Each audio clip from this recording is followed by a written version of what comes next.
পরমেশ্বর ভগবান কতই না সুন্দর, যার রূপের বর্ণনা আমরা মুখে বলে শেষ করতে পারবো না। তাই ভগবানের কাছে যাওয়ার আগে আমি একটু সাজগোজ করে নিচ্ছিলাম। অবশ্যই এটা আমি প্রতিদিনই করি, খুব সুন্দরভাবে নিজেকে পরিপাটি করে একটু সাজিয়ে নিই। রাধা মাধব কতই না সুন্দর, তার ভক্ত হয়ে আমি যদি নিজেকে একটু সুন্দর করে সাজিয়ে ভগবানের সামনে না গিয়ে দাঁড়াই, তাহলে কি হয় বলো তোমরা? হরে কৃষ্ণ। দেখো ব্রহ্ম মুহূর্তে উঠে পড়েছি, স্নান করা হয়ে গেছে, তিলক সেবা করা হয়ে গেল। আর এখন আমি গোপালকে শয়ন থেকে তুলে আস্তে আস্তে একটু চোখ মুখগুলো ধুয়ে দিচ্ছিলাম এইভাবে। আর অবশ্যই এটা প্রতিদিনই করা হয়। আর দেখো এখন এত পরিমাণে ঠান্ডা পড়েছে, আর এই ভোরবেলা তো প্রচুর ঠান্ডা, তো একটু গরম জল করে নিয়েছিলাম আর সেই গরম জল দিয়ে গোপালের চোখ মুখগুলো একটু ধুয়ে দিচ্ছিলাম। এখন আর গোপালকে স্নান করাবো না, এখন হচ্ছে সোয়েটার পরিয়ে বসিয়ে রাখলাম। একটু যখন রোদ বেরোবে বেলার দিকে, তখন একটু জল রোদে দিয়ে গরম করব আর সেই জল দিয়ে গোপালকে স্নান করাবো। আমি একটু জপ করে নেব। এই ব্রহ্ম মুহূর্তে জপ করলে সত্যি কথা বলতে আমার মাথাটা খুবই পরিষ্কার থাকে আর সারাদিন খুব ভালো থাকে, মাইন্ড ফ্রেশ হয়ে যায়। আর দেখো এখন অনেকটাই সকাল হয়ে গেছে, আকাশটা কত সুন্দর লাগছে, আকাশের মেঘগুলো দেখো পেজা পেজা মতো লাগছে আর কত সুন্দর লাগছে ওয়েদারটা।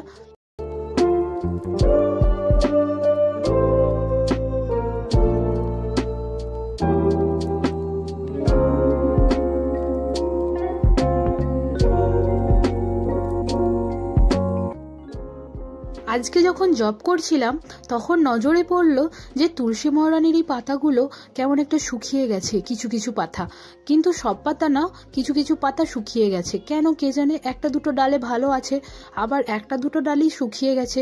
কেন এই প্রবলেমটা হয়েছে বুঝতে পারছি না। জল টল তো সব কিছু ঠিকঠাকভাবে দেওয়া হয়, অথচ কেন হয়েছে জানি না। আর এই তুলসী মহারানী গাছটা দেখো একবারই শুকনো মতো হয়ে গেছে, কেন যেরকম ঝিমিয়ে আছে বুঝতে পারা যাচ্ছে না, গোড়া কি পচে গেছে নাকি। তো কি প্রবলেম সেটা আমি দেখবো আজকে, দেখে তারপর এটার কিছু একটা ট্রিটমেন্ট করতে হবে। আর এখন ভালোই বেলা হয়ে গেছে আর অনেকটাই রোদ বেরিয়েও গেছে, রোদেতে আমি একটু জল গরম করে নিয়েছিলাম আর এখন গোপালকে আমি স্নান করাবো।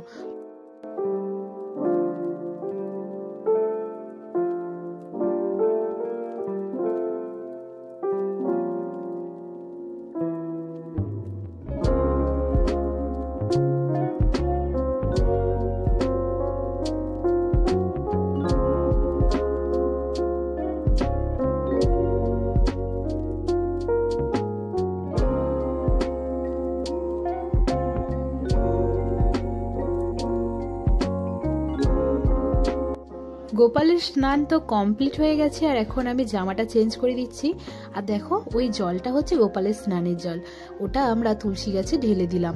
অবশ্যই এটা প্রতিদিনই করি, প্রতিদিনই গোপালের স্নানের জলটা আমরা কিন্তু যেখানে সেখানে ফেলি না, তুলসী গাছের গোড়াতে আমি। যাদের বাড়িতে গোপাল আছে তারা কিন্তু সবাই যদি অন্য কোথাও ফেলে থাকো গোপালের স্নানের জল, অবশ্যই সেইটা বন্ধ করে দাও আর সেই জলটা তুলসী গাছের গোড়াতে দেওয়ার চেষ্টা করো, এতে তুলসী মহারানীও খুব খুশি হয়। গোপালের স্নান জল খাওয়াও যায় আবার মাথাতেও দেয়া যায়, এতে কি হয় গোপালের কৃপা পাওয়া যায়। দেখো কথা বলতে বলতে আমার গোপালকে ড্রেস পরানো হয়ে গেছে, কানেরও পরিয়ে দিয়েছি, আবার হারও পরিয়ে দিলাম আর এই যে পাগড়িটাও দিয়ে দিলাম। পুরোপুরি লুকটা দেখো।